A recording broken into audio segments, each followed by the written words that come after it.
di kita, bukan hanya di Aceh, Indonesia ini kan kepastian itu sangat sesuatu barang yang sangat mewah gitu, sangat sulit untuk didapat ya. Dan saya kira berbagai pihak itu sudah paham bahwa kita tidak ada kepastian hukum, tidak ada kepastian usaha, tidak ada kepastian bisnis gitu ya.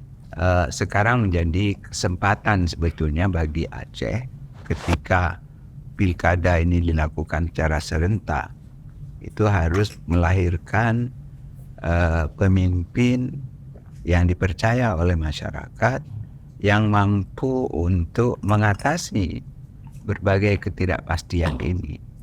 Pertama, tata kelola Provinsi Aceh itu harus diperbaiki.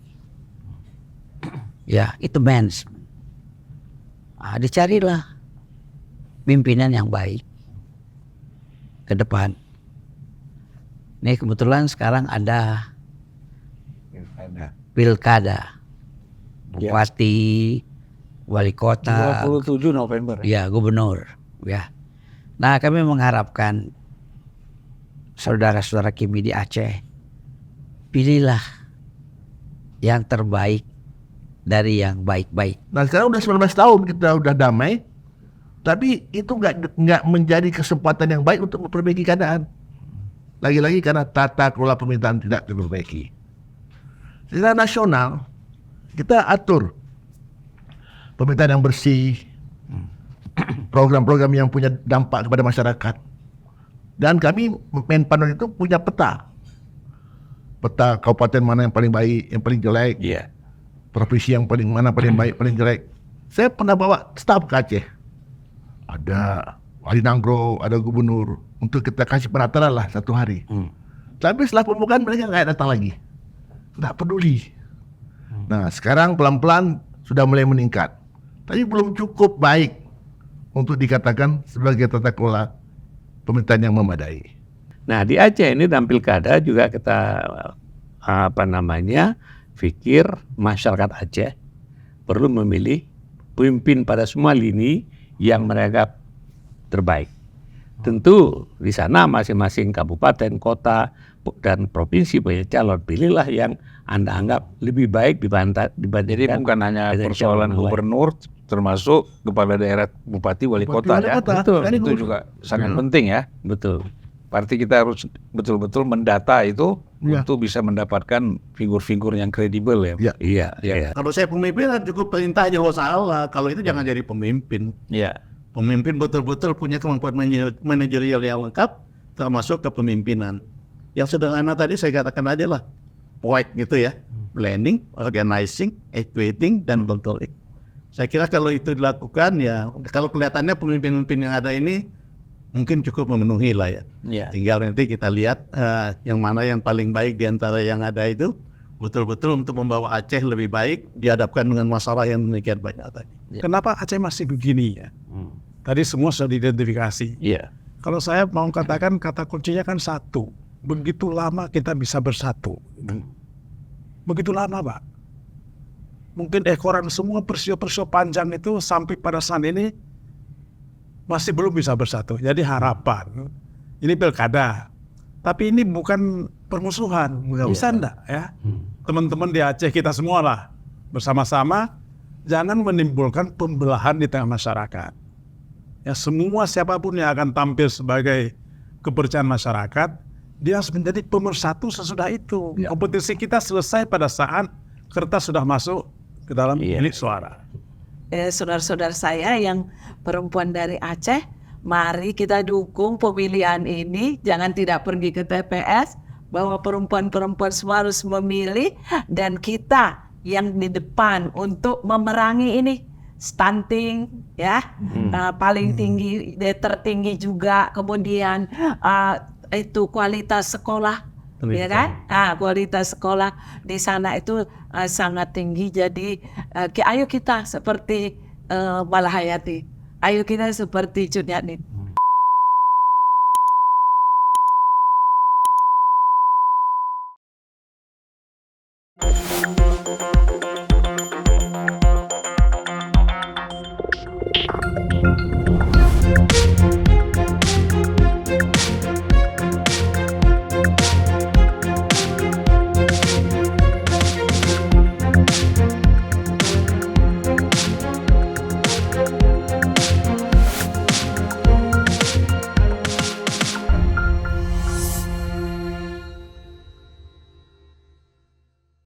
Bismillahirrahmanirrahim. Assalamualaikum warahmatullahi wabarakatuh. Waalaikumsalam warahmatullahi wabarakatuh. Salam sejahtera buat kita semua. Salam juga untuk para penonton Unpacking Indonesia. Salam juga kepada seluruh masyarakat Aceh yang menonton pertemuan kita, ngobrol-ngobrol kita pada sore hari ini. Ya. Jadi mudah-mudahan ini semuanya mendapat hikmah ya Pak. Amin. Manfaatnya besar buat kepentingan masyarakat Aceh, juga masyarakat Indonesia secara keseluruhan. Nah, saya hari ini inisiatornya adalah Pak Abdul Latif. Pak Abdul Latif ini kita di sini bicara Himpunan Keluarga Makmurkan Aceh. Betul gitu Bang ya? Iya. Nah, Pak, saya manggilnya Abang biasanya nih.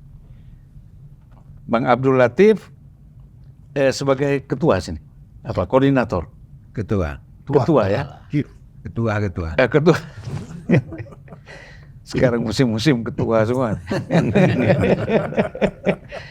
Pak Abdul Latif, saya kira nggak usah saya perkenalkan lagi ya. Pada masa Orde Baru pernah menjadi Menteri Tenaga Kerja, kemudian pendiri Himpunan Pengusaha Muda Indonesia, HIPMI, dan banyak lagi sebenarnya kalau kita sebut satu persatu. Nggak cukup waktu. Dan beliau juga pengusaha sukses. Wah, kalau pengusaha sukses, semua tahulah beliau ini adalah membangun yang namanya mungkin retail yang pertama dulu, pasar raya Bang ya. Iya. Bisnis retail, orang belum masuk ke bisnis retail, Bang Latif sudah mulai membangun bisnis retail. Karena pengalaman beliau nih selama menjadi eksekutif direktur barangkali di PT Sarinah yang didirikan oleh Bung Karno. Kemudian di sebelah kanan saya ini Jenderal Fahru Rozi. Assalamualaikum warahmatullahi wabarakatuh. Waalaikumsalam warahmatullahi wabarakatuh. Jadi ya itu ciri-ciri militer itu semangat. Itu masih ada itu kan, tentaranya masih ada kalau Bang Fahrul ini. Ya. Dua-duanya ini kalau Bang Latif juga tetangga saya di Aceh, Bang Fahrul tetangga saya di Aceh, ya di Banda Aceh. Terakhir Wakil Panglima TNI ya Bang? Wakil Panglima TNI. Wakil Panglima TNI pada masa Presidennya Abdurrahman Wahid. Iya. Gus Dur ya. Ya. Jadi kita tetap memanggilnya jenderal. Kalau purnawirawan itu panggilan di internal TNI. Tapi di rakyat, di masyarakat tetap jenderal. Nggak boleh itu hilang. Ya. Tidak pernah ada jenderal purnawirawan. Kan Bang Fahrul kalau ketemu masyarakat rakyat pasti siap jenderal kan gitu. Masih jenderal. Nggak pakai purnawirawan ya. Nah di sebelah kiri saya ini juga yang saya kira cukup kita kenal ya Pak Sofyan Jalil. Assalamualaikum warahmatullahi wabarakatuh. Waalaikumsalam warahmatullahi wabarakatuh. Tokoh, kalau organisasinya tokoh pelajar Islam Indonesia. Dulu waktu masih aktivis. Kemudian beliau begitu lulus dari Fakultas Hukum UI langsung terbang sekolah ke luar negeri ya. Tiba-tiba saya ketemu lagi, lihat, wah udah di pasar modal. Nah, Bursa Efek Jakarta. Luar biasa Pak Sofyan. Pernah menjadi Menteri BUMN. Pernah Menko Equin nggak Bang? Menko Equin.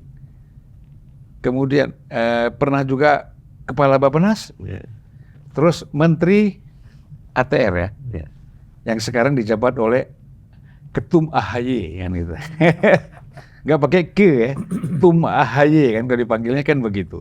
Nah, dulu tuh Pak Sofyan Jalil itu di situ. Kita paling sering lihat bagaimana Pak Sofyan bersama dengan Pak Jokowi itu membagi-bagi sertifikat untuk rakyat dulu ya. Iya betul. Nah, itu luar biasa saya kira. Mudah-mudahan itu, kalau nggak salah mulai Pak Ferry juga sudah jalan itu ya, Pak Ferry Mursidan. Masa masih menteri juga sudah mulai dilanjutkan oleh Pak Sofyan. Nggak tahu kita sekarang ini masih jalan apa enggak. Kita Pak Sofyan nggak berani komentar kalau soal ini, nggak enak. Kemudian nih satu lagi menteri juga nih, orang Aceh banyak menteri. ya, Pak Azwar Abu Bakar. Assalamualaikum warahmatullahi wabarakatuh. Assalamualaikum. Jadi manggilnya serba susah dulu kita ini. Menpan, Menteri Penertiban Aparatur Negara. Tapi beliau dari PAN juga. Orang bilang menteri dari PAN. Iya kan? Menpan. Ya jadi pernah menjabat juga wakil gubernur Aceh. Pernah pejabat gubernur juga. Betul. Tsunami. Ya kan waktu tsunami ya, luar biasa. Nah, saya kesini dulu nih. Ya. Ini Bang Farhan Hamid. Assalamualaikum. Assalamualaikum. Sahabatnya almarhum Pak Taufik Kimas. Selama di MPR dulu ya, saya ingat betul. Ya jadi kemana-mana ada Pak Taufik dulu, waktu Pak Taufik ketua MPR ada Pak Farhan. Hampir selalu. Hampir selalu bersahabat. Gitu. Jadi Alhamdulillah. Orang baik gitu. ya, Orang baik. wakil ketua DPD juga wakil ketua MPR kan? Enggak, saya enggak wakil ketua DPD, hanya wakil ketua MPR. Wakil ketua MPR mewakili DPD ya? Mewakili DPD. Ya. Tapi kan kalau partainya PAN juga dulu ya. Partainya masih PAN. Ya masih sampai sekarang ya. Sampai sekarang masih. Sampai sekarang.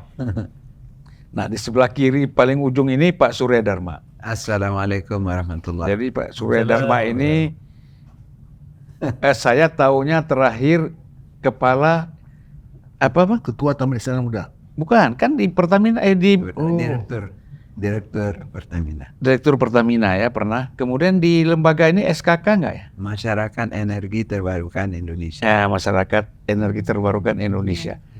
Istri beliau yang pertama, Ibu Rahmawati almarhum itu sekelas sama saya di Aceh.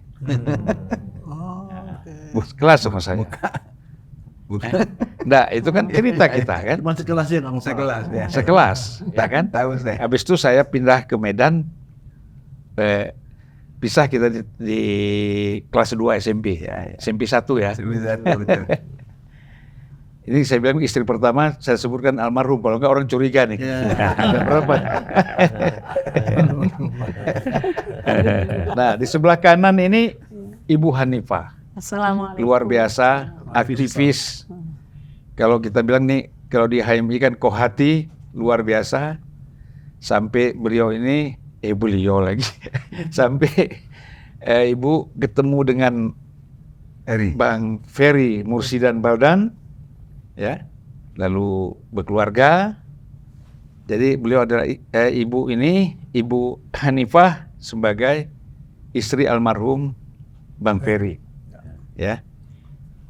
Luar biasa saya kira sambutannya ketika. Saya juga mantan menteri.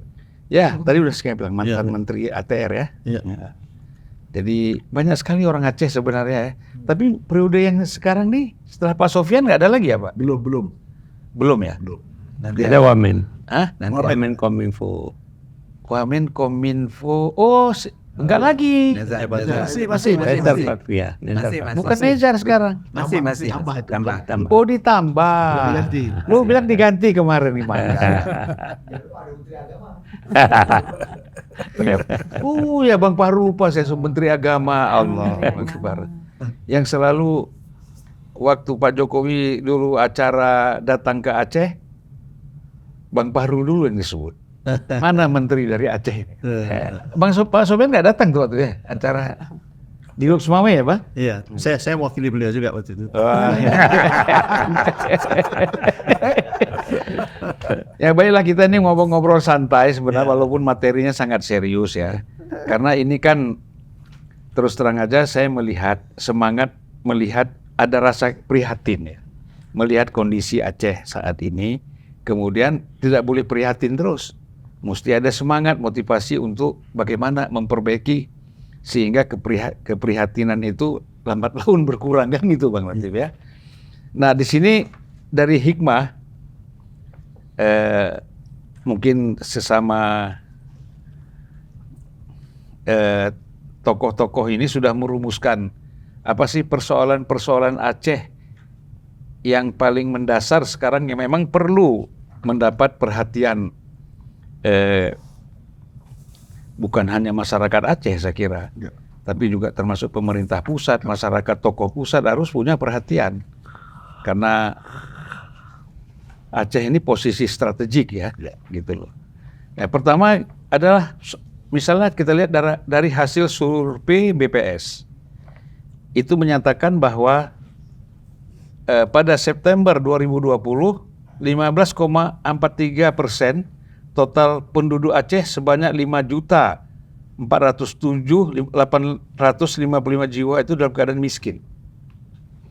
Ya, jumlah penduduk miskin. Juga hasil survei kedua dilakukan oleh Kementerian Agama Republik Indonesia, ini pada masa Bang Fahrur ini, yang menempatkan Provinsi Aceh berada pada ranking terbawah urutan 34 dalam hal indeks kerukunan umat beragama pada tahun 2019. Walaupun hasil survei ini masih diperdebatkan, tetapi menjadi sebuah catatan yang perlu penanganan secara serius. Kemudian hasil survei juga ya adalah mutu pendidikan di Aceh. Ya. Termasuk dalam ranking terendah di tingkat nasional pada tahun 2020. Posisi kualitas pendidikan Aceh sejajar dengan provinsi di bagian timur Indonesia seperti Maluku, Maluku Utara, NTT, Papua, dan sebagian provinsi lain di Sulawesi. Ini saya Bang, karena saya pernah caleg di Dapil 2 di Aceh, itu tingkat kemiskinan dan pendidikan terendah di Aceh itu Dapil 2 itu. Dari Tamiang sampai ke Aceh Tengah. Gitu, itu rendah sekali. Di bawah kita hanya NTT, kita nomor 2 jadi. Paling rendah NTT, habis itu kita. Itu Aceh ya. NTT kita juga, jangan salah. Aceh kita, NTT kita juga.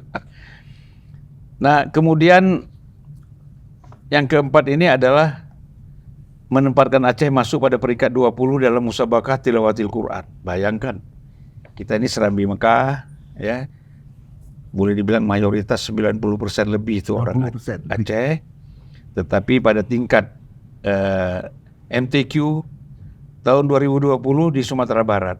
Padahal selama ini Aceh merupakan daerah penghasil juara nasional dan internasional MTQ. Tapi sekarang masuk peringkat 20 ya, negatif. Saya kira banyak lagi hal-hal lain ya, kalau kita baca semua ini. Juga termasuk masalah narkotika. Narkotika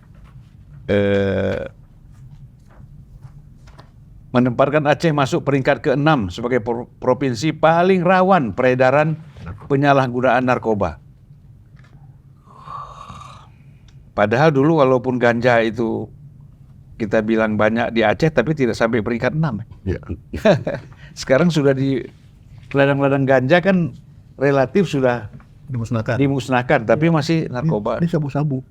Sabu-sabu, maksudnya dari luar ya. Iya. Saya salah satu juga nggak bisa menang di Aceh itu karena melawan sabu-sabu ini. Ternyata mafianya sudah cukup kuat. Iya. Itu ada satu rumah, itu nyambung ke sungai, itu dari laut langsung ke sungai masuk ke rumahnya. Ya, sabu-sabu. Terakhir katanya sudah ditangkap.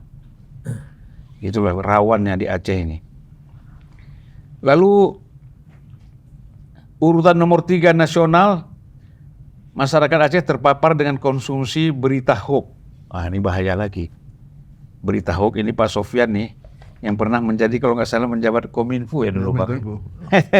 Bagaimana kita mengatasi soal hoax ini? Kemudian kita Aceh menjadi ranking 7 dari 34 provinsi di Indonesia sebagai penyumbang koruptor di kalangan ASN. Nomor 7 ya Pak. Lalu ke-10 data kemiskinan Aceh mencapai 28,4% pada masa konflik dan sedikit meningkat pasca bencana tsunami. Kita masuk saja pada tahun 2006, tingkat kemiskinan di Aceh menurun, sementara tingkat kemiskinan di wilayah-wilayah lain meningkat. Walaupun demikian, kemiskinan di Aceh tetap jauh lebih tinggi dibandingkan wilayah-wilayah lain di Indonesia. Lalu data menunjukkan bahwa Aceh mengalami tingkat pertumbuhan ekonomi yang sangat rendah atau negatif selama hampir 3 dekade terakhir. Sebelum tsunami Aceh tahun 2012 2004 barangkali. 2004. 2004 bukan 2024 ya. Ya, 2004. Tertinggal di belakang Indonesia dan Sumatera Utara hampir setiap tahun. Alasan utama pertumbuhan yang lambat tersebutlah konflik yang berlangsung lama yang berdampak buruk pada Provinsi Aceh. Jadi dalam 5 tahun terakhir pertumbuhan ekonomi Aceh 4,14%, 2019 0,37%, tahun 2020 ini sudah sama Brazil pada masa setelah Lula itu ya. Ya. Wah, ada COVID itu. Ada COVID nih Bang ya, 2020 ya. Kemudian 2,79% tahun 2021, agak meningkat 4,21% 2022 karena COVID sudah mulai pulih. Seterusnya meningkat sampai 4,28% sampai 4,7% pada tahun 2024 ini. Akibatnya Aceh memiliki tingkat kemiskinan dan yang lebih tinggi dibandingkan hampir semua wilayah lain di Indonesia.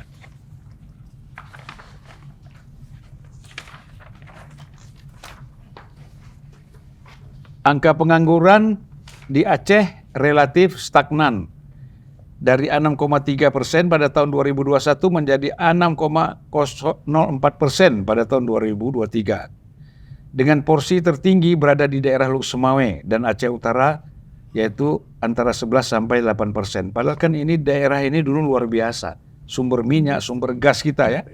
Tetapi sekarang masyarakatnya untuk dibandingkan dengan kabupaten-kabupaten lain di Aceh sangat miskin. Apa karena pengaruh konflik juga di situ dulu kan? Konflik? Bukan ya. Nanti Pak Surya Dharma lah. Kalau menyangkut ini Pak Surya Dharma yang harus menjelaskan ini. Dari beberapa data di atas secara nasional memperlihatkan fakta bahwa eksistensi Aceh pasca tsunami dan konflik termasuk di masa-masa damai selama 20 tahun terakhir tidak dalam keadaan baik-baik saja. Ini persoalan tidak dalam keadaan baik-baik saja. Baiklah, mungkin saya mulai ya sebagai inisiator pertemuan kita pada hari ini. Mungkin Bang Latif bisa sedikit menjelaskan. Walaupun sudah di beberapa podcast Abang udah jelaskan. Tapi saya kira kita review sedikit ya apa yang pernah disampaikan oleh Bang Latif. Terima kasih, Indah Zulfat. Ya. Ini yang kumpul nih teman-teman praktis pernah menjadi top eksekutif negara ini. Iya. Dari Aceh. Saya undang juga yang berhalangan Pak Mustafa juga. Mustafa. Ya, sama Supri. Kami ketemu diskusi tentang tanah kelahiran dan kampung kita. Kok dulu makmur kok jadi begini? Ada apa dengan Aceh? Ya. Kita diskusi dari hati ke hati.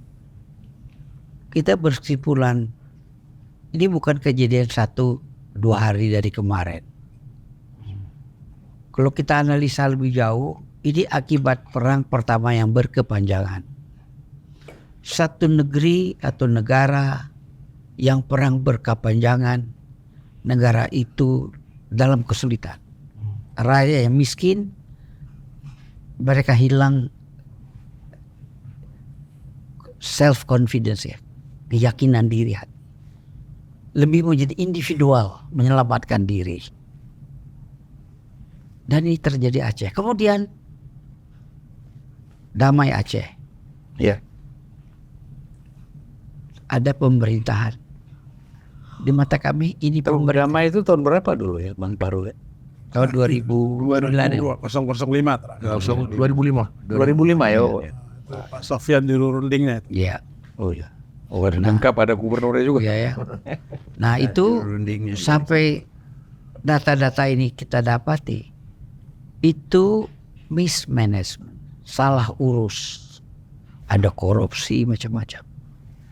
Nah kami duduk, ini ke depan nggak bisa lagi begini aja.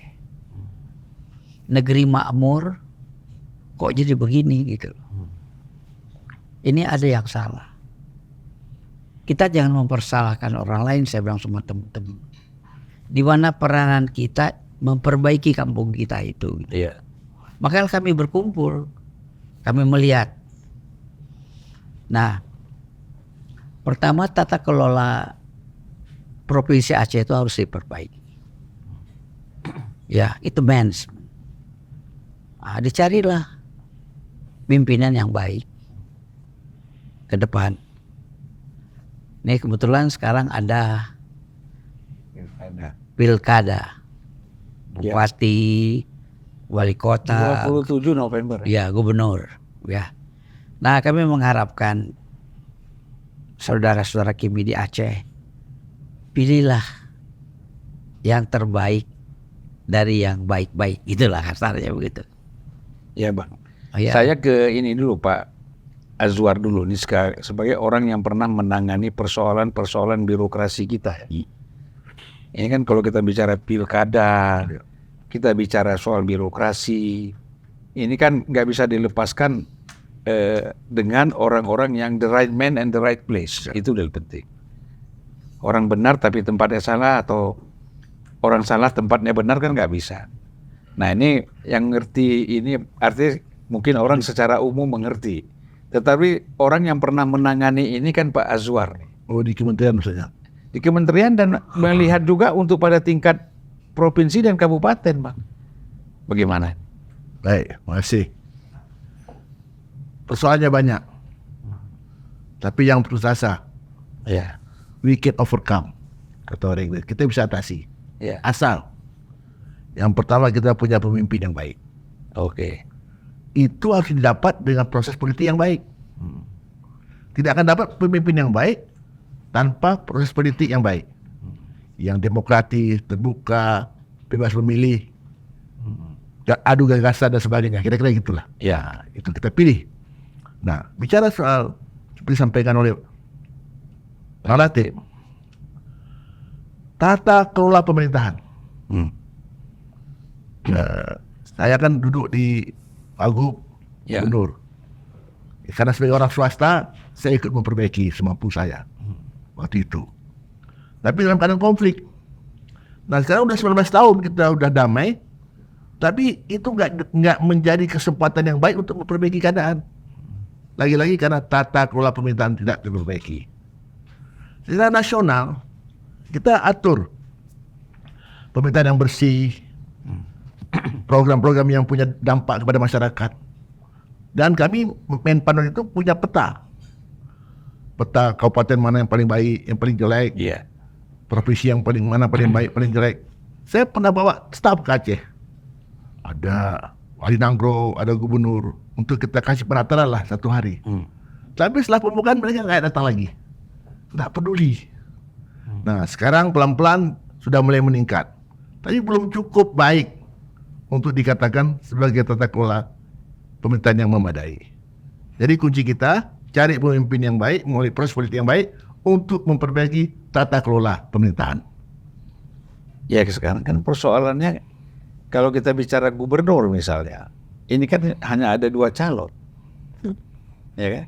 Calon yang partai koalisi Gerindra dan lain-lain, Ya. koalisi partai Golkar dan Nasdem dan lain-lain. Nah, ini kan artinya kan bagaimana kita menjawab apakah 2 figur ini memang punya kemampuan ya untuk mengatasi apa persoalan-persoalan yang dihadapi sekarang. Oke, saya tambah dikit ya. Ya, Dari pengalaman saya di kantor Menpan, pemimpin itu yang paling pertama adalah integritas. Kalau kepintaran bisa kita bantu, ya, tapi kalau amanah memang sulit. Cari yang punya integritas. Tentu yang sedikit mampulah untuk Iya. menangkap persoalannya, merumuskan gagasannya untuk bisa dilaksanakan. Kemudian nanti ada sistem yang mengatur untuk tidak mudah orang korupsi. Ada sistem diatur pemerintahan. Kemudian ada orang-orangnya. Jadi PNS atau birokrasi tergantung pemimpin. Pemimpin juga tergantung birokrat. Nah, tapi yang kita mulai pertama adalah dari atas. ya, Pemimpin yang punya integritas dan kemampuan yang memadai. ya. Pak Sofyan, ini memang kita melihat ini sebenarnya banyak yang di bidangnya Pak Sofyan. Iya. Kalau kita bicara pertumbuhan, kita bicara soal kemiskinan, kita bicara soal kan waktu ini kan lingkupnya kan ekonomi, ya termasuk Bappenas ya, kemudian pertanahan misalnya, ya wilayah-wilayah kesejahteraan lah. Nah, Pak Sofyan bagaimana melihat ataupun paling tidak bagaimana kita mengangkat persoalan ini? Ya mungkin ada prosesnya ya, untuk kita kan nggak bisa langsung balik langsung bisa berubah ya, tapi apa yang harus dilakukan proses untuk kita memperbaiki ini, Sofyan? Saya pikir kan pengalaman berbagai negara di dunia, dan itu merupakan bisa kita belajar. Yang pertama adalah daerah atau negara yang terlibat konflik, terlibat perang, itu sulit sekali untuk mereka maju, ya. Nah, tapi Aceh alhamdulillah konflik sudah nggak ada lagi, ya. Sekarang tahap berikutnya adalah bagaimana menciptakan pemerintah yang Pak Azwar kemukakan, pemerintah yang baik dan efektif, ya, untuk menciptakan lingkungan yang kondusif, sehingga dengan demikian kita bisa menggerakkan ekonomi. Kalau kita lihat di Aceh akhir-akhir ini, pertumbuhan ekonomi itu sangat terbatas, 4%, ya, lebih rendah daripada nasional. Dan benar kalau kita breakdown lagi, yang paling besar perannya adalah spending pemerintah. Jadi sumber pertumbuhan yang didrive dari uang negara. Ya. Nah, kemudian kan yang dilihat kan pertumbuhan berapa banyak uang negara, ya. Nah, uang negara ini bisa kalau di-spend untuk konsumsi itu juga menciptakan pertumbuhan. Tetapi sebenarnya kalau kita ingin menciptakan ekonomi yang lebih baik ke depan, harusnya uang itu di-spend, dihabiskan untuk hal-hal yang lebih strategis, ya, membangun infrastruktur, kemudian menciptakan iklim investasi sehingga investor mau datang. Karena pemerintah tidak banyak yang bisa dilakukan oleh pemerintah. Yang menggerakkan ekonomi adalah masyarakat, ya kan? Dan yang paling penting di antara masyarakat itu adalah para pengusaha, ya, para investor, pelaku usaha, ya. Para pelaku usaha. Pelaku usaha akan bisa dan mau melakukan investasi atau membuat kegiatan usaha yang ini kalau kondisinya cukup kondusif, ya kan? Karena untuk skala Indonesia banyak. Kalau seorang pengusaha bisa mereka lihat mau investasi di provinsi A atau di provinsi B, di mana iklim investasinya baik, masyarakatnya tertib, pemerintahnya bersih, fasilitas yang diberikan oleh pemerintah birokrasinya mudah, mereka akan lebih senang ke sana. Tapi sebaliknya, kalau pemerintah yang tidak efektif, pemerintah yang penuh dengan masalah birokrasi yang kotor, ya, izin yang kita tidak tahu sampai kapan, kemudian keamanan tidak terjamin, itu sulit sekali kita. Ya. Oleh sebab itu saya sepakat karena kebetulan di pilkada, mari kita cari pemimpin yang lebih baik. Ya. Saya percaya bahwa leaders make a difference. Ya. Misal contoh di Afrika yang menarik sekali adalah Rwanda. Rwanda dulu orang menganggap tidak pernah orang melihat. Tapi datang Paul Kagame, ya, setelah perang saudara yang begitu parah, sekarang Rwanda itu dianggap sudah seperti Singapurnya Afrika. Karena faktor leader. Paul Kagame dipuji-puji orang, pemimpin. Nah, di Aceh ini dalam pilkada juga kita pikir masyarakat Aceh perlu memilih pemimpin pada semua lini yang mereka terbaik. Tentu di sana masing-masing kabupaten, kota, dan provinsi punya calon. Pilihlah yang Anda anggap lebih baik dibandingkan. Jadi bukan hanya persoalan gubernur, termasuk kepala daerah, bupati, wali kota, ya. Itu juga sangat penting, ya. Betul. Berarti kita harus betul-betul mendata itu untuk bisa mendapatkan figur-figur yang kredibel, ya. Iya. Ini kalau bicara soal bagaimana proses mencari pemimpin, proses bagaimana melakukan kaderisasi, sehingga kita mendapatkan figur-figur yang memang menjadi harapan bahwa dia mampu untuk membangun masyarakat, berarti kan kemampuan melaksanakan program-program yang memang sudah diputuskan berorientasi untuk kepentingan masyarakat kan. Pengalaman ini pasti ada di TNI nih Bang Fahrul. Ya kan, jadi Bang Fahrul ini harus menjelaskan bagaimana proses melahirkan pemimpin ini. Merit system. Mungkin secara utuh kita bilang pemimpin itu harus punya kemampuan manajerial yang baik ya. Ya. Fungsi-fungsi manajemen itu harus mampu dia lakukan. Sebagai contoh tadi kita sudah lihat banyak masalah. Pokok-pokok persoalannya apa sih? Dari aspek manajemen kita kenalkan yang paling sederhana ya POEK ya. Planning, buat perencanaan. Tadi pokok-pokok masalahnya apa? Nah kita buat perencanaannya. Dan perencanaan itu harus perencanaan yang baik, bukan asal-asal jadi saja. Iya. Kemudian kita organize. Susun organisasinya bagaimana memecahkan masalah itu, apa-apa yang perlu dilakukan, organisasi apa sih yang bentuk, bagaimana mengatur dan sebagainya. Dan yang tidak kurang pentingnya adalah actuating, menggerakkan. Jadi jangan sampai pemimpin itu merasa, oh susah nih anak-anak buahku ini, udah aku buat yang begini-begini nggak jalan-jalan. Loh Bapak gerakkan enggak? Kalau Bapak enggak gerakkan dia nggak jalan.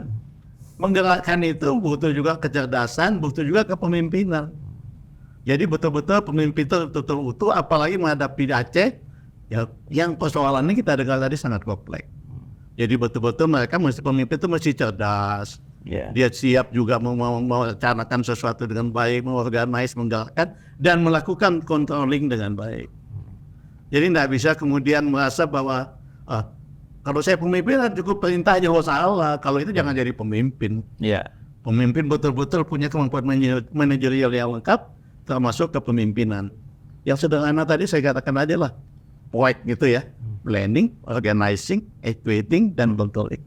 Saya kira kalau itu dilakukan ya, kalau kelihatannya pemimpin-pemimpin yang ada ini mungkin cukup memenuhi lah ya. Yeah. Tinggal nanti kita lihat yang mana yang paling baik di antara yang ada itu, betul-betul untuk membawa Aceh lebih baik dihadapkan dengan masalah yang demikian banyak tadi. Yeah. Saya kira insya Allah Yeah. dapat kita lakukan. Maka kita dapat menemukan pemimpin yang baik untuk membenahi Aceh ke depan. Terima kasih. Dan ini sebenarnya tanggung jawab Pak Farhan ya. Sebagai tokoh partai politik kan, tokoh partai politik, PAN itu kan partai yang sekarang intelektual dan ada, saya kira memang di sana pemenang selalu Golkar ya Pak. Iya, Cerita dulu itulah. Dulu ya. Sekarang siapa? PAN nomor berapa sekarang? Masih nomor 45 lah di sana. Sekarang ya. Sekarang ini. Untuk ukuran lokal, Untuk maksudnya provinsi. provinsi ya. Ya, ya. Ya, Maksudnya tapi tidak terlalu banyak. ya artinya kalau kita bicara provinsi, DPRA-nya bisa sampai 5-6 orang ya. Gitu kan cukup besar juga. Artinya Tapi saya Pak Zulfa ya mengeluarkan diri dari berbicara partai lah. iya, ya nggak, maksud saya ini bukan bicara partainya. Maksud saya begini Pak Farhan, pengalaman kita Oh iya. di dalam membangun masyarakat itu kan kalau kita aktif di partai itu kan jelas. Betul. Orientasinya ya. Ya. Jadi memang kita nggak bahas PAN ini ilustrasi aja. Nanti dipikir kita kampanye PAN lagi kan. Lagi udah biru. Iya, tapi maksud saya begini Pak Farhan, selama Pak Farhan kan bukan mulai aktif di PAN aja, sebelumnya juga sudah aktif di masyarakat. Nah, artinya kan proses bagaimana kita mengenal figur-figur yang ada di tengah-tengah masyarakat kita, yang kemudian dia yang muncul di permukaan, lalu menjadi menjadi harapan lah, ya, supaya orang itu punya semangat. Kan kalau pemimpinnya bagus, pasti kan rakyatnya semangat, Pak. Bergerak dia akan membangun sinergi ya, gitu antara pemimpin dengan rakyat itu. Ya, kata terakhir itu menjadi sangat penting ya. Saya memang merasa prihatin. Ini semua kita langsung tidak langsung terlibat dalam masalah. Iya. Jadi kalau kita bagi tahapan pra kemerdekaan langsung peristiwa DITI, Iya. kemudian gelombang besar komunis ya, tahun 65 itu masyarakat tetap terpecah satu sama lain. Tidak berapa lama kemudian muncul gerakan Aceh Merdeka, 73-74 lah, ya, baru terselesaikan 2005. Iya. Itu selesai pada tingkat kertas. Gitu. Persoalan masyarakat belum selesai, ditutup oleh tsunami, gitu. Ya, 2004 gitu ya. Tsunami menutup masalah ini Tapi masalahnya tidak selesai. Ya. Nah, 20 tahun terakhir, kalau ikut kata-kata teman-teman demografi itu satu generasi. 20 tahun ini. Dari masa Pak Sofyan ikut menyelesaikan di Helsinki itu ya, sampai kita selesaikan Undang-Undang nomor 11 itu 20 tahun kemudian, kenapa Aceh masih begini ya? Tadi semua sudah diidentifikasi. Iya. Kalau saya mau katakan kata kuncinya kan satu.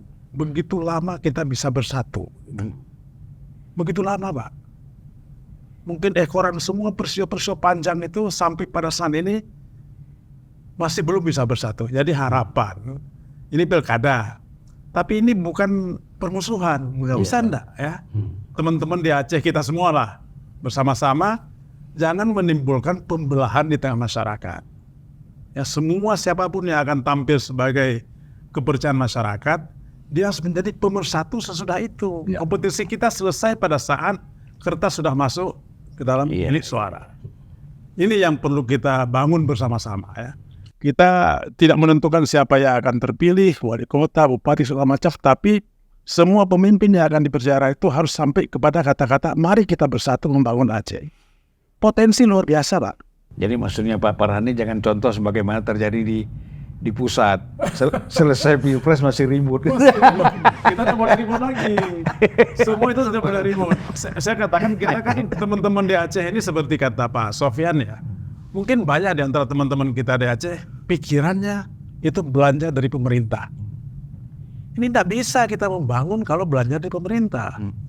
Ya mungkin kalau teori Pak Sofyan mungkin 30% ya. Dari total urusan pembangunan itu mungkin sumbernya dari pemerintah. 70% itu sumbernya dari rakyat. Iya. Saya ambil satu contoh ya. Investasi. Kenapa kita mengalami proses pemunduran yang luar biasa? Saya tidak tahu Pak Sofyan mencatat mana. 2015 ya. Kita lahan sawah kita itu yang produktif itu hampir 0,5 juta hektar. Memang terus menurun dia. Terus kita punya produksi padi itu 2,5 juta ton. Itu surplus kita untuk Aceh. Jadi Aceh itu lumbung pangan. Tapi kemarin 2022 itu lahan produktif kita kurang dari 300.000 hektar. Jauh sekali berkurang. Dan produksi kita itu hanya 1,5 juta ton. Memang masih surplus untuk Aceh. Tapi itu berkurang. Artinya kalau ini dikonversi kepada ekonomi, nilai ekonominya besar sekali yang hilang. Iya. Belum lagi di bidang kelautan, di bidang peternakan, di bidang lain-lain. Jadi kalau pemimpinnya mampu mobilisasi tokoh-tokoh masyarakat untuk bersatu, memikirkan Aceh ke depan yang lebih baik, kita lupakanlah berbagai peristiwa kompetisi, termasuk peristiwa-peristiwa perbedaan pemikiran tentang Aceh gitu ya. Kan ada ingin Aceh pisah dari Indonesia, ingin Aceh cukup otonomi khusus, ingin Aceh seperti biasa daerah-daerah lain. Kita lepaskan itu dulu, ayo kita konsentrasi kepada perbaikan ekonomi dan ketentraman masyarakat. Itu yang paling penting. Itu amanah saya kira dari tetua-tetua yang hadir ini, mungkin tidak tua-tua banget lah ya. Ya kelompok yang beruntung lah. Yang paling tua kan antara kita 48 tahun. Tapi masih bisa makan enak. Iya. Jadi ini kita duduk bareng-bareng, kita gugah teman-teman kita dari Gampong-Gampong, dari Semelu, dari Singkil, dari Aceh Tenggara, dari Samalanga, kampung saya ya, dari Sabang, semua kita bersatu memperjuangkan Aceh supaya jadi lebih potensi besar sekali. Belum lagi kita pikir sebagai harta karun yang ya mungkin sukar kita kurangkannya, pertambangan, perikanan, hutan kita, macam-macam itu besar sekali.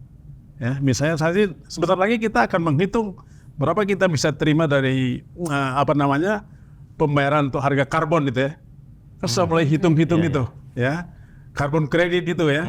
Ada banyak sekali potensinya ya, sumber daya energi baru terbarukan. Iya. Besar sekali, Pak. Untuk ukuran Aceh yang besar seperti itu, jumlah penduduknya sekitar angka 5 juta. Semua potensi itu sangat menjanjikan untuk perbaikan-perbaikan.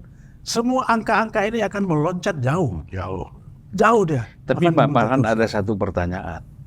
Bagaimana semangat atau yang disampaikan oleh Pak Farhan itu bisa kita lampaui atau bisa kita capai pada saat katakanlah yang kita masukkan dengan pemimpin tadi. Ya.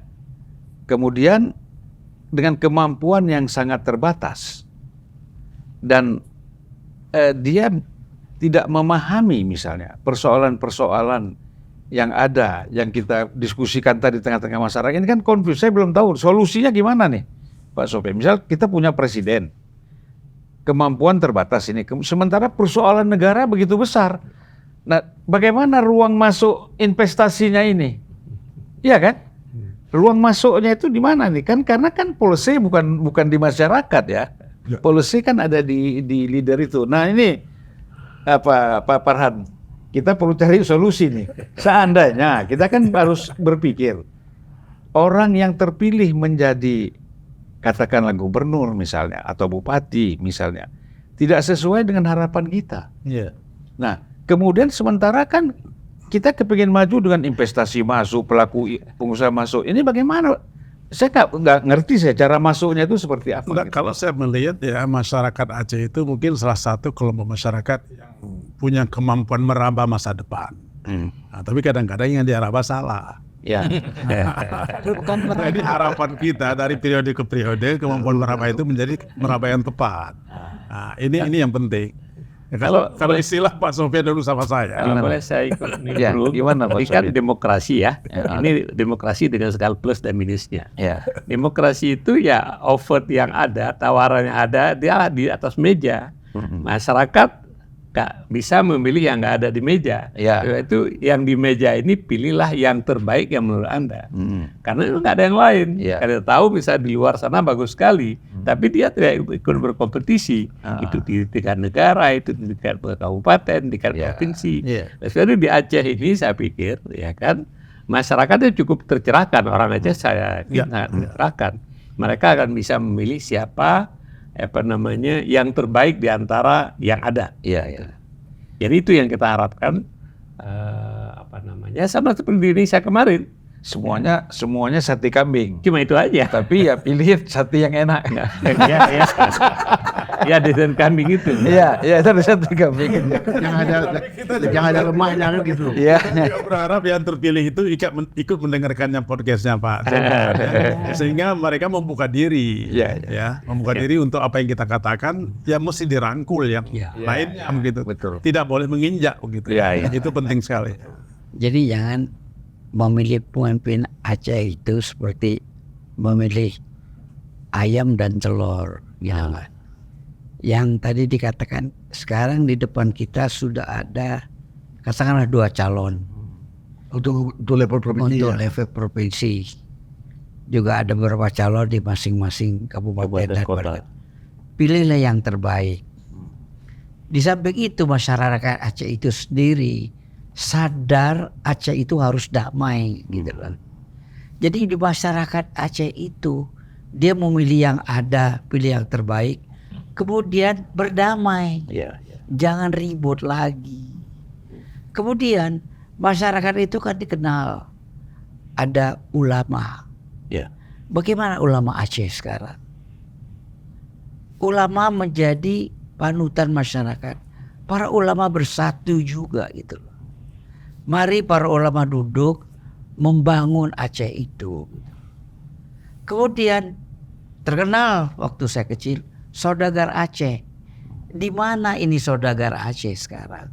Kenapa tidak Saudagar Aceh duduk rembuk? Bagaimana kita sama-sama bangun negeri?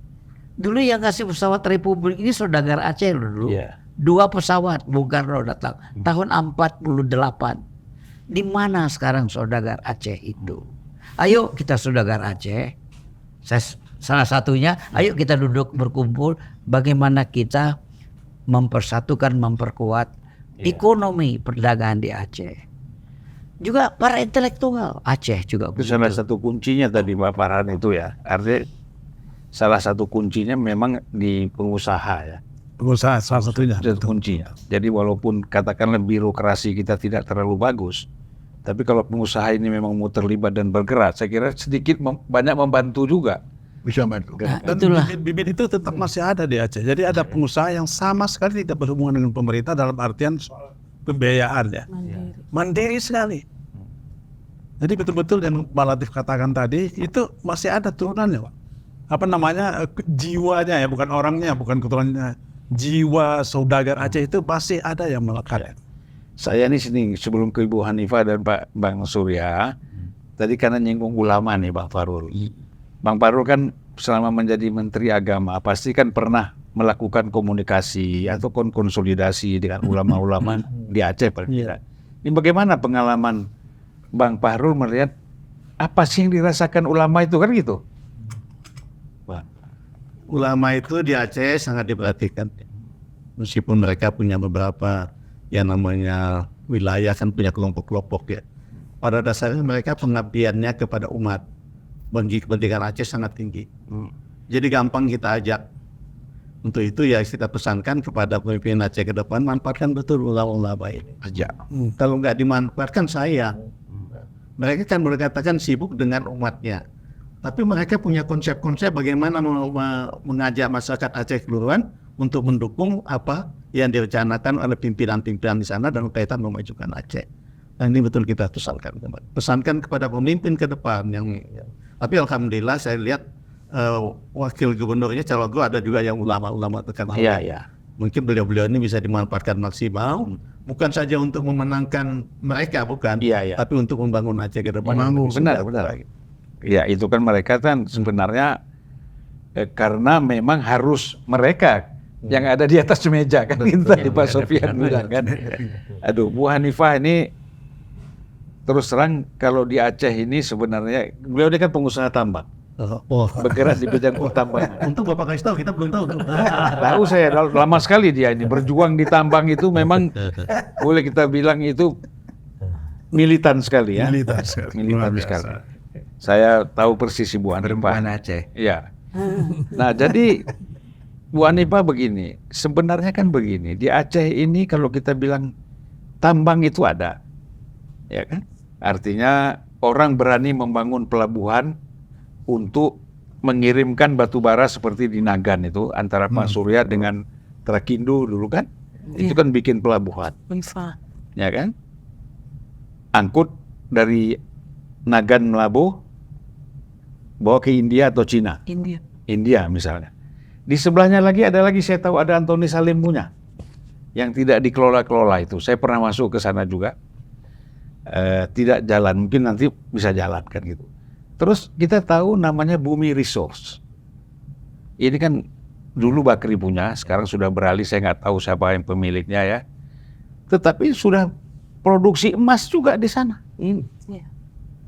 Iya kan? Dan banyak lagi itu potensi emas dan tambang di Aceh itu gitu loh. Nah, artinya ini juga dengan Pak Surya ya berkaitan ini kan gitu loh. Kita jangan fokus lagi minyak dan gas ini problem. Oh, ya kan? Itu memang penting gitu loh. Tapi ini potensi ini jangan dilupakan gitu loh. Bu Hanifah. Nah, bagaimana kita memberikan kontribusi dari aspek ini untuk ekonomi Aceh? Iya, makasih Bang Zulpan. Setahu saya ada yang tidak sinkron antara peraturan di Aceh sendiri dengan ketentuan perundang-undangan di pertambangan. Itu juga menjadi salah satu. Kalau saya tahu betul di kampungnya suami saya yang di selatan, itu Masya Allah emas itu berasosiasi sama biji besi, iron ore. Pembelinya banyak sekali tapi belum bisa terangkut karena dari Bakungan sampai ke Lafar saja ke Nagan ya, itu terlalu jauh pengangkutannya. Padahal biji besi di selatan itu 63. Jadi kadarnya. Jadi kalau peraturan perundang udah langsung boleh ekspor gitu. Jadi banyak sekali dia berasosiasi sama emas. Kemudian dia di pegunungan Bukit Barisan ya pasti. Nah, mungkin sekarang masih tidak menjadi isu di Aceh itu tambang itu ya. Jadi sehingga diam-diam yang punya cuma ini, yang punya ini. Sementara kalau yang kecil-kecil tidak ada fasilitas infrastruktur. Jadi itu mungkin kalau saya pikir harus menjadi perhatian. Saya satu poin lagi Bang jangan tergantung pertanyaan saya. Jadi silakan aja kalau ada musafakat. Karena saya perempuan ya. Jadi saya seperti ini terinspirasi selalu diingatkan oleh mertua saya tentang Cut Nyak dan Malahayati. Jadi saya ingin saudara-saudara saya perempuan di Aceh dengan pemilih 3,7, hampir 51% itu perempuan. Jadi nggak usah repot-repot. Mari kembali tanamkan bahwa di DNA-nya perempuan Aceh itu ada Malahayati, ya, ada Cut Nyak Dien, ada Cut Mutia. Malahayati adalah perempuan pertama di dunia yang sudah disahkan sebagai panglima perang. Ya, jadi bukan tamu. Artinya dia penjajahan aja bisa dia lawan dan dia pimpin, apalagi keluarga. Oleh karena itu, orang-orang saudara-saudara saya yang perempuan dari Aceh, mari kita dukung pemilihan ini. Jangan tidak pergi ke TPS, bahwa perempuan-perempuan semua harus memilih, dan kita yang di depan untuk memerangi ini. Stunting, ya, paling tinggi, tertinggi juga. Kemudian itu kualitas sekolah, ya kan? Kualitas sekolah di sana itu sangat tinggi. Jadi ayo kita seperti Malahayati, ayo kita seperti Cut Nyak Dien. Itu pesan saya. Iya. Untuk sebenarnya Aceh. saya mau tanya soal itu tadi, soal masalah perempuan. Iya. Belum jawab. Ya, sudah, makanya saya nggak mau tanya lagi. Saya jawabannya keren lagi. Keren lagi. Saya nggak mau tanya lagi. Sudah dijawab langsung apa yang saya inginkan.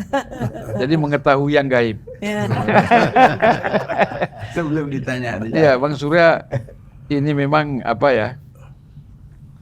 Kita prihatin lah ya. Bagaimana bisa terjadi? Memang tadi sudah dijelaskan persoalan konflik dan lain-lain. Tapi bagaimana bisa terjadi Luxmawe Aceh Utara?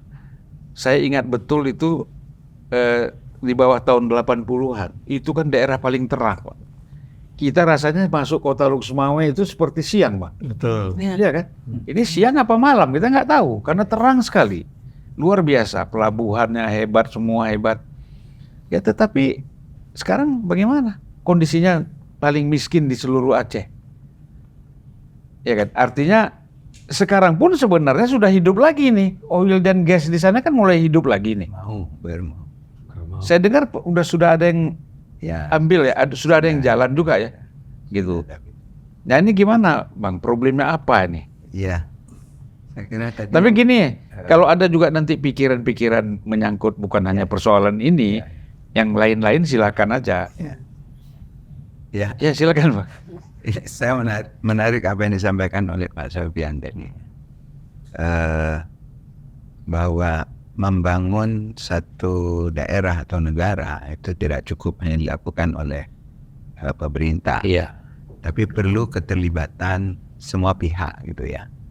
Jadi dalam konteks itu memang perlu ada kepastian. Di kita, bukan hanya di Aceh, Indonesia ini kan kepastian itu sangat sesuatu barang yang sangat mewah gitu, sangat sulit untuk didapat. Ya. Dan saya kira berbagai pihak itu sudah paham bahwa kita tidak ada kepastian hukum, tidak ada kepastian usaha, tidak ada kepastian bisnis gitu ya. Konon lagi di Aceh gitu. Indonesia begitu, kemudian masuk ke Aceh lebih dalam lagi ketidakpastian itu, bahkan ada ketidakpastian keamanan, ketidakpastian politik. Nah, ini yang saya kira sekarang menjadi kesempatan sebetulnya bagi Aceh ketika pilkada ini dilakukan secara serentak, itu harus melahirkan pemimpin yang dipercaya oleh masyarakat, yang mampu untuk mengatasi berbagai ketidakpastian ini. Tentu nggak bisa dilakukan sendiri. Kita yakin itu nggak akan bisa dilakukan sendiri. Itu akan bisa dilakukan secara bersama-sama. Ya. Kebersamaan pemimpin itu hanya bisa dilakukan kalau pemimpin itu juga banyak mendengar. Gitu. Kalau pemimpin banyak perintah seperti kata Pak Jenderal, bagaimana kita nggak mendengar apa yang. Nah, dalam konteks ini saya kira karena kita sudah disuguhkan makanan hanya ada itu gitu ya. Jadi harus kita pilih dari antara itu mana yang kira-kira memenuhi untuk kepentingan itu. Karena kita di Aceh sangat prihatin. Dulu sering kita dengar, apakah karena ada kutukan gitu ya, kutukan sumber daya alam gitu ya. Daerah-daerah yang memiliki sumber daya alam yang banyak, melimpah, di situ akan melahirkan kemiskinan. Apa betul begitu? Saya tidak yakin. Allah itu sudah menurunkan sumber daya alam itu adalah untuk kemakmuran. Tetapi karena salah uruslah, maka yang menyebabkan kemiskinan itu tinggal di situ. Apalagi tadi kalau Ang Julfan dari mengatakan 2 daerah, Lutz Maweh dan Aceh Utara, dan itu adalah lumbung-lumbung masa lalu gitu ya. Itu masa lalu adalah lumbung-lumbung energi yang menjadi bukan hanya untuk kepentingan Aceh, juga kepentingan nasional gitu ya. Dan bahkan internasional juga belajar dari Lutz Maweh. Nah, kita mungkin karena mismanagement yang dikatakan Pak Latif tadi, sehingga apa yang kita punya ini tidak bisa kita manfaatkan untuk kepentingan masyarakat. Tidak bisa. Tapi yang kita hanya menikmati apa yang ada, begitu habis sudah selesai gitu. Nah, kita harapkan ke depan itu adalah pemimpin-pemimpin yang punya, yang selalu melihat masa lalu itu udah berhenti gitu ya. Nggak usah lagi kita cerita dulu kita hebat, kita begini. Tapi yang kita lihat itu adalah ke depan. Apa yang akan kita perbuat ke depan ini. Dan rekonsiliasi itu Dan penting, rekonsiliasi. Bang Farhan tadi mengatakan banyak potensi sumber daya alam di kita. Hanifah tadi juga mengatakan ada sumber-sumber itu. Tapi sekarang ini kan semuanya mismanagement semua. Sumber daya alam itu tidak dikelola dalam konteks sesuai dengan kaidah-kaidah. Tapi yang terjadi apa? Terjadi perlombaan pengambilan sumber daya alam itu tanpa pagar gitu ya. Jadi kalau yang ada pagar mungkin nggak dilakukan. Kayak beberapa di kawasan Loser misalnya itu tidak dilakukan. Tapi secara sembunyi-sembunyi kemudian dilakukan. Itu sudah di luar kaidah. Dan akibatnya pasti kutukan sumber daya alam itu. Tinggal kita tunggu kapan waktunya. Nah, sebelum itu terjadi, mestinya kita itu harus menjadi daerah yang menjadi pelopor lah ya. Di dunia sekarang sudah banyak bahwa ke depan dalam menghadapi dunia ini, pembangunan dan sebagainya, itu akan berhubungan dengan perubahan iklim. Climate change. Nah, climate change itu adalah suatu kondisi bahwa berbagai aktivitas yang dilakukan tidak sesuai dengan kaidah-kaidah itu akan berdampak, dan itu akan terasa bukan sekarang, tahun 2050. Tahun 2050 nanti akan semuanya. Oleh karena itu saya kira dunia sekarang sudah mengarahkan itu bahwa tata kelola sumber daya alam itu harus dilakukan sedemikian rupa untuk menjaga yang disebut dengan sustainability, ya, keberlanjutan. Nah, kalau kita berpikir keberlanjutan, bukan perubahan ya.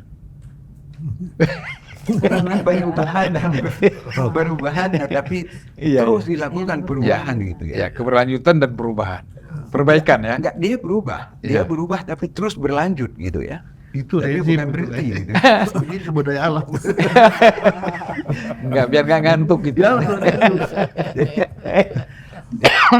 Jadi bukan kita lanjutkan kondisi masa lalu, bukan. Ya. Sustainability yang saya maksudkan itu bukan. Tapi kehidupan masa depan itu akan terus bisa berlanjut. Gitu. Nah, karena itu kita harus melakukan beberapa perubahan gitu. Tadi Pak Farhan mengatakan tata kelola lumbung pangan, karena 3 sekarang unsur yang dikhawatirkan dunia. Ya. nexus view mereka sebutnya, food, energi, water. Iya. Food itu pangan, kita masih bisa menjadi lumbung pangan, tapi apakah kemudian ke depan kita bisa menjadi Iya. lumbung Sekarang pangan? saja sudah Tantangan saja tadi sudah menurun gitu, tinggal 50% kan. Air di kita, sumber airnya banyak, tapi tidak terkelola dengan baik. Yang terjadi apa? Hari-hari ini kita lihat banjir di mana-mana gitu ya. Nanti kapan kering.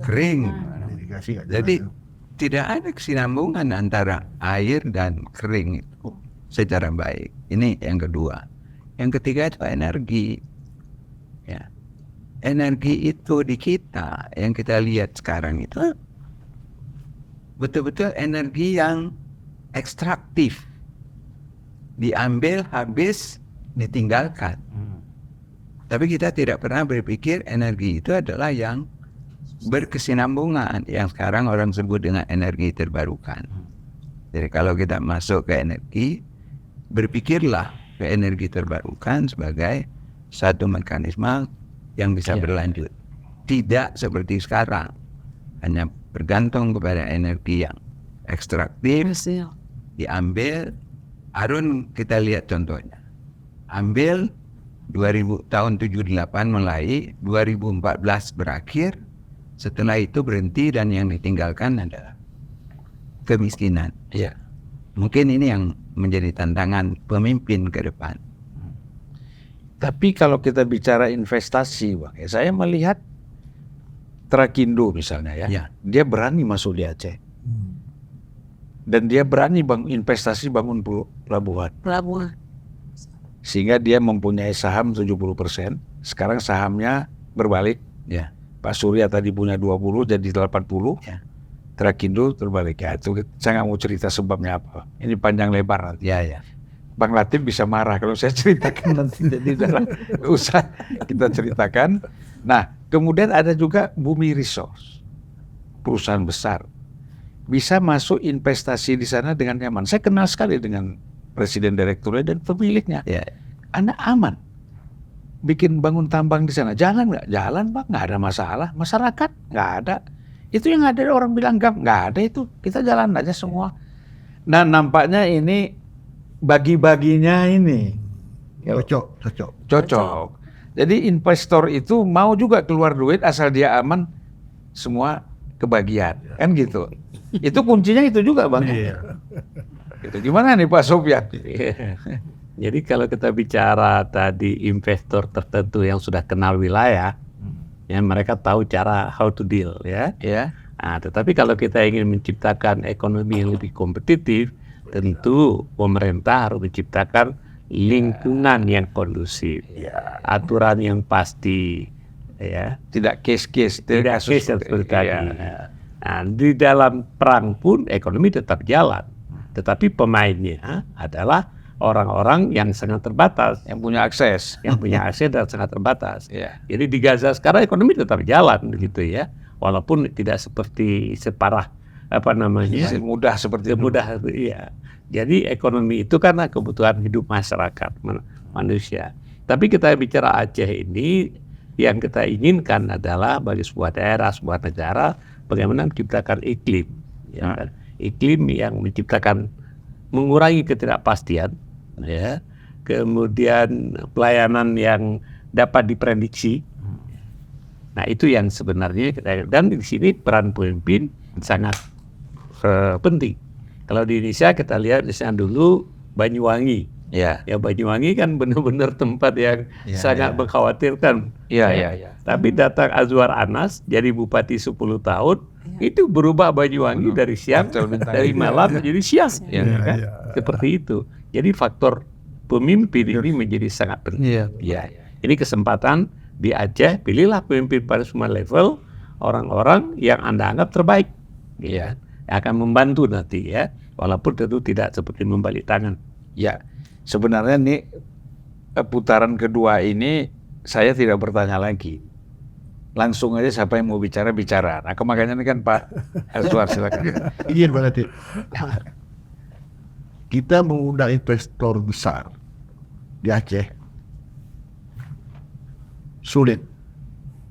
kecuali dia mengambil hasil sumber daya alamnya. Tapi kalau orang bikin pabrik sana sulit. Saya melihat dari sisi lain, pengusaha level bawah. Ini saya kasih data sedikit. Aceh mendapat 5 triliun lebih kurang dana desa. Padahal itu kan 7% dari dana desa nasional. Padahal penduduk Aceh cuma 2,2%. Berarti orang Aceh terima per kapita 3 kali lipat dari orang lain. Tapi itu kan tidak efektif digunakan. Itu dikelola saja dengan baik, jangan habis waktu bintek, itu menggerakkan ekonomi rakyat. Ditambah nanti dengan perbankan syariah lah katakan, dengan modal 6%, bukan 6%, itu bisa maju di bawah. Nah, kalau sebuah tanah ada rumputnya, ada katakan ada beluk-belukan, baru bisa tanam pohon. Tapi kalau tanah kering kerontang, pasti tidak akan masuk di pendapat saya. Baik, kita ini udah 1 jam nggak terasa kita ngobrol.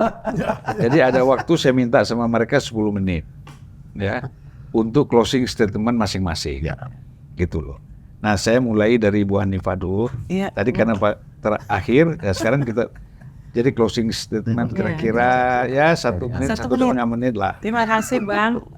Sekali lagi saya mengajak perempuan-perempuan hebat dari Aceh untuk kembali, ayo kita membangun Aceh, memakmurkan Aceh, kemudian dengan kekuatan dan semangat dari pejuang Aceh harus kita tidak boleh lupakan Laksamana Malahayati, Cut Nyadin, Cut Mutia. Semangat mereka. Dan di Jakarta juga banyak cut juga. Bang Farhan, silakan Bang Farhan. Saya senang kita berkumpul ramai-ramai seperti ini untuk melihat diri kita sendiri, diri kita yang masa lalu, masa kini, dan pencapaian kita ke depan. Kata kuncinya cuma satu. Ayo kita bersatu, bersama-sama membangun Aceh, kita tinggalkan perbedaan. Perbedaan itu kita simpan di rumah lah. Ini kita, apa yang ada di meja, kita santap, kita pilih namanya. Walaupun di Aceh ada seri itu 1 atau 2 itu calon pada daerah lawan kota kosong juga ini. Ada di kabupaten. Bakal ada ini kelihatannya di kabupaten. Ada. Tapi kita lupakan ini semua. Peristiwa politik 5 tahunan ini adalah hal yang sifatnya sangat sementara.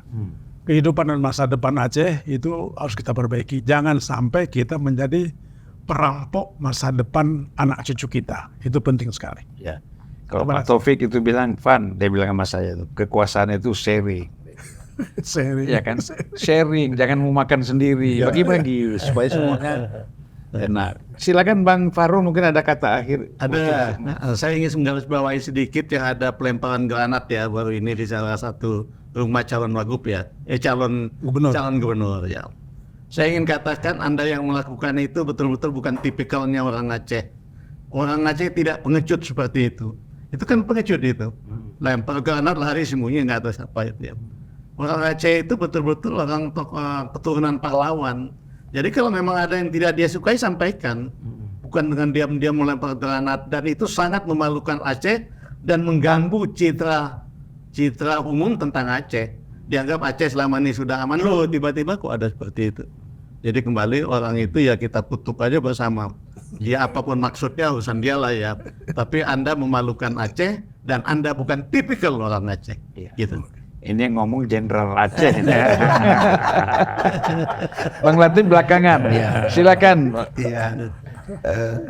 Saya kira apa yang akan kita hadapi ini adalah sebuah tantangan yang cukup besar karena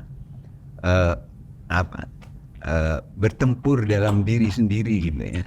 Tetapi untuk kepentingan perbaikan masa depan. Nah, banyak orang yang berkata, bagaimana cara memilih pemimpin ke depan yang lebih baik? Apa kriterianya? Mestinya kan orang akan bicara itu.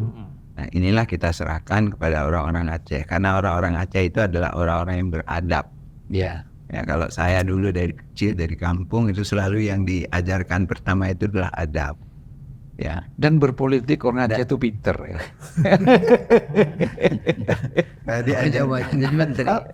Karena itu adab itu belajarnya dari agama. Karena itu keagamaan orang-orang Aceh itu manfaatkan pada kesempatan ini. Kalau barangkali selama ini sudah kurang, mari kita tingkatkan dan kita kembali seperti dulu. Kalau dulu saya masa kecil siang hari belajar, karena dulu tempat-tempat untuk belajar agama terbatas, malam hari kepada tengku-tengku, kira-kira begitulah. Haji ya. Hari ini kemudian kita lihat seperti apa hasil dari pelajaran masa lalu gitu ya kepada anak-anak kita. Barangkali ke depan itu harus kita contoh lebih banyak. Iya, makanya maksud saya begini, kenapa orang Aceh itu cerdas dalam berpolitik? Rakyat ya. Ya. 2000 Jokowi itu kapan? 2014. 2014. Jokowi kalah sama Prabowo. Ya. Mayoritas tuh milih Prabowo. Ya. 2019 Sama. itu sama milih Prabowo juga. Ya. 2024 70% lebih mungkin yang milih Anies. Prabowo kalah. Ini kan cerdas. Ya. Artinya dia tidak ikut ya kan? Harus. Dia berpikir, wah, ini yang maksud saya bahwa orang Aceh ini kita optimis. Ya. Kritis. Kita optimis kita akan dapat pemimpin Aceh. Ya, pemimpin Aceh nanti yang betul-betul memang sesuai dengan pilihan rakyat. Tidak ikut arus. Tidak ikut arus. Ya. Lihat, jadi kita nggak bisa underestimate ini sama masyarakat Aceh ini. Kita optimis. Gitu ya. Ya. Gimana Pak Suhar? Closing statement masih closing statementnya? Ada. Silakan. Saya ini sama masyarakat pemilih. Dua, pilih yang terbaik. Penuh hati nurani dan ada kisah kita. Iya. Yang kedua, setelah pilih jangan nonton. Allah berfirman dalam surah Al-Jumu'ah, selesai sholat maka bertebarlah kamu di bumi ini untuk cari rezeki. Bumi Aceh itu luar biasa. Gunakan dana desa, pinjaman lunak, pemerintah bantu mengarahkan. Gunakan. Tidak bisa berpangku tangan. Walaupun hebat kali pemilihan kita, kalau kita tidak bergerak, tidak berubah. Nah kalau kita makmur dengan aman seperti mata uang. Sejahtera dan aman aja ke depan. Demikian. Ya makanya kan kalau kita lihat sekarang banyak yang mau jadi calon gubernur, tapi kan tidak mendapatkan perahunya, kuotanya tidak dapat. Mereka kan pikirannya bagus-bagus. Jangan main di media sosial. Nanti kita gabung. Tapi gabung menjadi satu kekuatan masyarakat kan. Merumuskan apa permasalahannya. Ya. Seperti dokter rumuskan penyakitnya apa, kenapa penyakit, bagaimana obatnya, apa obatnya. Kira itu.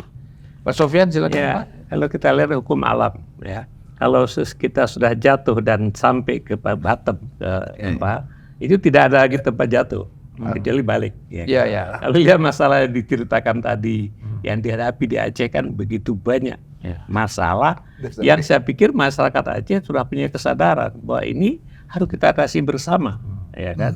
Janganlah. Saya tidak tahu apakah sudah sampai kepada bottom, sudah sampai ke dasar atau belum. Dan kalau belum sampai jangan sampai ke dasar. Mari kita kembali perbaiki Aceh ke depan ya. Saya pikir Pak Latif selalu membukakan ya unity our leader kebersamaan para pemimpin kompak itu penting sekali. Ya. Jadi pemilu ini yang seperti ceritakan tadi, ini adalah proses 5 tahunan. Siapapun yang terpilih nanti, ayo kita dukung dengan semangat orang Aceh yang tadi kalau Ibu Hanifah ceritakan semangat wanita Aceh dan semangat orang Aceh yang umumnya saya yakin orang Aceh ini ada orang-orang yang independen, ya kritis, ya fighting spirit yang bagus, gitu kan. Itu semangat itu kita hidupkan kembali sehingga tantangan dari budaya Aceh ini dapat kita atasi. Saya yakin bahwa insya Allah Aceh masalah-masalah Aceh ini bisa kita atasi dan mudah-mudahan Tuhan tidak akan membiarkan, ya kan? Tuhan akan memberikan kalau dengan niat baik akan memberikan nanti petunjuk, ya entah dengan terpilihnya para pemimpin yang baik-baik yang akan membawa masyarakat ke arah lebih baik. Barangkali itu. Baik, terima kasih Pak. Nah, ini penutup kita tadi pembuka juga Bang Abdul Latif, ya. Penutup juga Bang Abdul Latif. Bisa mungkin menyimpulkan Abang boleh juga dari semua pembicaraan ini atau Abang ada gagasan lagi apa yang mau disampaikan? Saya pikir yang disampaikan teman-teman udah komplit itu. Komplit. Ya, perlu saya simpulkan sederhana aja. Jadi saudara-saudara kami di Aceh, ini kesempatan pemilu ini menjadi titik tolak pembangunan Aceh ke depan untuk lebih makmur. Marilah kita bersatu, kita berikan kesejukan dalam penyelenggaraan pemilihan. Jangan ada lagi keributan. Kami di sini resah mendengar ada bom ada granat. Jangan ada lagi lah. Mari kita bertekad bersama-sama buat komitmen kita semua. Tidak boleh ada satu peluru meletus pun yang membunuh rakyat Aceh lagi. Mari kita beri kesejukan kedamaian di Aceh. Kita nih yang sebelah sini ya orang Aceh, yang sebelah sini orang Aceh. Masa kita nggak bisa bersatu sih? Mari kita duduk bersama-sama setelah nanti pemilihan, duduk lagi, kita bersatu, selesaikan. Kita membuat format pembangunan yang lebih cerah. Nah, kita semua di sini mendoakan semua ini berjalan dengan baik. Itu harapan kita. Baik Bang, saya kira pertama perlu kita jelaskan di sini bahwa ngobrol-ngobrol kita di sini ini tidak ada dalam rangka kampanye untuk siapapun. Itu ada. Ya, bahwa ini memang murni kita ingin menyampaikan pikiran, gagasan, saran-saran agar Aceh itu menjadi lebih baik dan saling menguatkan di antara masyarakat Aceh. Apapun partainya, alirannya, ormasnya, apanya semua bersatu. Seperti apa yang disampaikan oleh tadi bapak-bapak semua, ini abang-abang saya, kecuali adik saya satu, cuma Hanifah aja. Yang lebih muda dari saya, yang lain abang-abang saya. Nah, jadi supaya jangan salah tafsir, penting ini. Ya, ini mau ngapain? Nggak ada, kita ini nggak ada campaign untuk mendukung salah satu siapapun. Yang kita harapkan adalah perbaikan dan ada terjadi perubahan yang positif di tengah bagi masyarakat Aceh. Dan yang kedua, ini bukan pertemuan yang pertama barangkali. Bukan hanya ini pertemuan yang pertama karena ada lagu. Saya bukan lagi. Ya, engkau yang pertama tapi bukan yang terakhir. Jadi kalau itu bahaya. Tapi kalau pertemuan ini penting, bahwa ini bukan yang pertama, tetapi bukan yang terakhir, tapi akan kita lanjutkan dalam pertemuan mungkin akan lebih luas lagi. Dan ketiga mungkin Bang, harapan kita bahwa banyak juga orang kan di Aceh ada yang bikin podcast, ada yang bikin apa. Silakanlah kumpulkan juga tokoh-tokoh masyarakat di daerah itu untuk dialog seperti ini. Kan enak ini. Kita jadi semuanya ringan rasanya kalau kita kalau kita sendiri berpikir di kamar ini beban berat banget. Nah, tapi kalau kita di sini berkumpul, berdiskusi, ada interaksi pikiran yang terjadi, saya kira positif sekali gitu. Nah, mungkin kalau orang Aceh itu tidak enak rasanya menutup acara ini tanpa doa. Di sini kita minta Pak Sofyan membaca doa lah sedikit. Kan beliau ini khotib.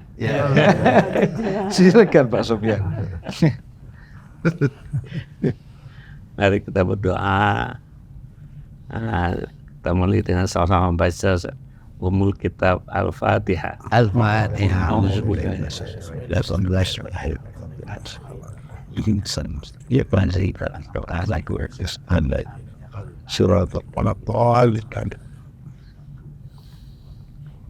Alhamdulillahilladzi arsalal rasulahu bil huda wa dinil haqqi liyudhhirahu. Allahumma shalli wa sallim ala sayyidina Muhammad. Amin. Allahumma ighfir lana wa liwalidayna warhamhuma kama rabbayana shaghira. Amin. Rabbana taqabbal minna innaka antas samiul alim. Amin. Wa tub 'alaina innaka antat tawwabur rahim. Amin. Ya Allah ya Tuhan kami berkumpul di sini dalam rangka mencari, memikirkan atas masalah yang sedang dihadapi, yang sedang kami hadapi di daerah tempat kami lahir. Ya Allah ya Tuhan kami, tunjukkanlah kepada kami dan seluruh masyarakat Aceh jalan yang memudahkan supaya kebaikan terjadi di sana. Masyarakat lebih makmur, masyarakat lebih damai, dan mereka mendapatkan pemimpin yang akan mengantarkan masyarakat ke arah yang lebih baik. Ya Allah ya Tuhan kami yakin pertolongan-Mu akan memudahkan semua yang sulit.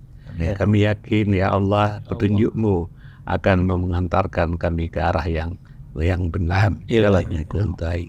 Ya Allah ya Tuhan kami, perkenankanlah doa kami. Amin. Rabbana atina fid dunya hasanah Amin. wa fil akhirati hasanah wa qina adzabannar.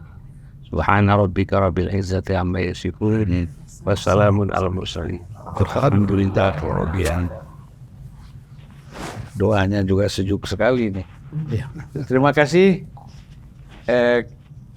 Sampai di sinilah pertemuan kita untuk pertama ini. Wabillahi taufiq wal hidayah. Wassalamualaikum warahmatullahi wabarakatuh. Waalaikumsalam warahmatullahi wabarakatuh.